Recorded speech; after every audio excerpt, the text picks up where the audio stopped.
জন্য কতগুলো শর্ত বা হিন্টস দেয়া আছে।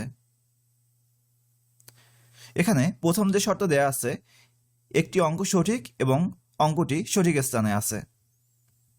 অর্থাৎ এক্ষেত্রে বাক্সটি খুলতে আমাদেরকে যে 3টি অঙ্ক দরকার হবে তার একটি অঙ্ক এই 6, 8 বা 2 হবে, আর এই অঙ্কটি সঠিক অবস্থানে আছে। অর্থাৎ এই অঙ্কটি যদি 6 হয় তা হচ্ছে প্রথম স্থানে বসবে, আবার যদি অঙ্কটি 8 হয় তাহলে তা হচ্ছে এই দ্বিতীয় স্থানে বসবে, আবার অঙ্কটি যদি 2 হয় তাহলে তা এই তৃতীয় স্থানে বসবে। অর্থাৎ একটি অঙ্ক সঠিক এবং সঠিক অঙ্কটি সঠিক অবস্থানে আছে। আবার দ্বিতীয় শর্তে বলা হয়েছে একটি অঙ্ক সঠিক কিন্তু অঙ্কটি ভুল অবস্থানে আছে।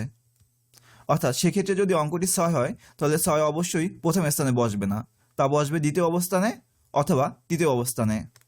আবার সেই অঙ্কটি যদি 1 হয় তাহলে তা দ্বিতীয় স্থানে বসবে না, হয় প্রথম স্থানে বসবে, না হয় শেষ অবস্থানে বসবে। ঠিক একইভাবে অঙ্কটি 4 হলেও তা তৃতীয় স্থানে বসবে না, প্রথম বা দ্বিতীয় অবস্থানে বসবে। এভাবে শর্ত 3-এ বলা হয়েছে 2টি অঙ্ক সঠিক কিন্তু অঙ্কগুলো ভুল স্থানে আছে। আবার শর্ত 4-এ বলা হয়েছে কোনো অঙ্কই সঠিক নয়। অর্থাৎ এখানে যে অঙ্কগুলো আছে 7, 3, 8 এগুলো লক খোলার কোনো নাম্বার না, অর্থাৎ লক খুলতে এই নাম্বারগুলো ব্যবহার করা হয়নি। এজন্য আমরা এই 7, 3, 8কে কেটে দিতে পারি, অর্থাৎ এগুলো আমাদের দরকার হবে না।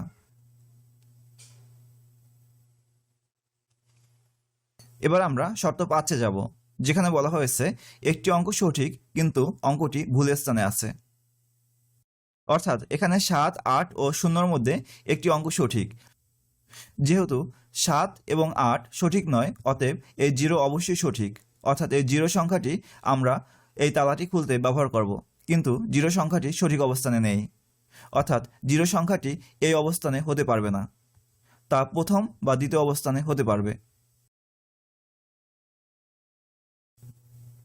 এরপরে আমরা দেখব এই 0 সংখ্যাটি আর কোথায় আছে।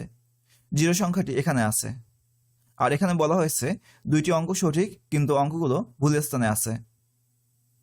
অর্থাৎ 2টি অঙ্ক সঠিক, এখানে 0 অবশ্যই সঠিক অঙ্ক, কিন্তু এখানেও 0 অঙ্কটি ভুল অবস্থানে আছে। এ মানে বোঝা যাচ্ছে 0 অঙ্কটি এই দ্বিতীয় স্থানে হতে পারবে না। আর এখান থেকে বের করেছি 0 অঙ্কটি তৃতীয় স্থানে হতে পারবে না, অতএব 0 অঙ্কটি অবশ্যই প্রথম অবস্থানে হবে। অর্থাৎ আমরা 3টি অঙ্কের মধ্যে প্রথম অঙ্কটি পেয়েছি। এবার দ্বিতীয় এবং তৃতীয় অঙ্কটি বের করব।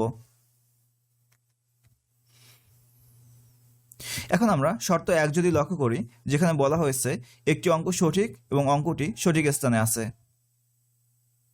তার মানে এখানে এই 6কে আমরা নিতে পারবো না, কারণ 6 যদি সঠিক হয় তাহলে সঠিক অবস্থানে বসানোর মতো আমাদের সুযোগ নেই, কারণ আমরা পূর্বেই নির্ণয় করেছি প্রথম স্থানে হবে 0। এর মানে এই 2 অঙ্কটি অবশ্যই সঠিক এবং সঠিক অবস্থানে আছে, কারণ এখানে বলা হয়েছে একটি অঙ্ক সঠিক এবং অঙ্কটি সঠিক স্থানে আছে। অর্থাৎ আমরা এই তৃতীয় অঙ্কটি পেলাম 2। এখন আমরা এই মধ্যের অঙ্কটি বের করব। এখন আমরা শর্ত 2 যদি লক্ষ্য করি, সেখানে বলা আছে একটি অঙ্ক সঠিক কিন্তু অঙ্কটি ভুল স্থানে আছে। এখন আমরা দেখব এই 1 এবং এই 4-এর মধ্যে কোন অঙ্কটি সঠিক। প্রথমে আমরা ধরি 1 অঙ্কটি সঠিক, তার মানে এই 1 অঙ্কটি ভুল অবস্থানে আছে, কারণ এখানে বলা হয়েছে একটি অঙ্ক সঠিক কিন্তু অঙ্কটি ভুল অবস্থানে আছে। তার মানে এই 1 দ্বিতীয় অবস্থানে বসতে পারবে না, অর্থাৎ 1 বসলে প্রথম অবস্থানে বসবে অথবা তৃতীয় অবস্থানে বসবে, কিন্তু প্রথম এবং তৃতীয় অবস্থানের সংখ্যা দুটি আমরা পূর্বেই পেয়ে গেছি। তার মানে এই 1 অঙ্কটি আমরা নিতে পারবো না। এর মানে দাঁড়ালো এই 4 অঙ্কটি অবশ্যই সঠিক, কিন্তু এই 4 অঙ্কটি ভুল অবস্থানে আছে, আর আমাদেরকে একটি অঙ্কই দরকার যেটি হচ্ছে দ্বিতীয় স্থানে, অর্থাৎ 4 এই দ্বিতীয় অবস্থানে বসবে। এর মানে আমরা সংখ্যাটি পেলাম 0, 4, 2।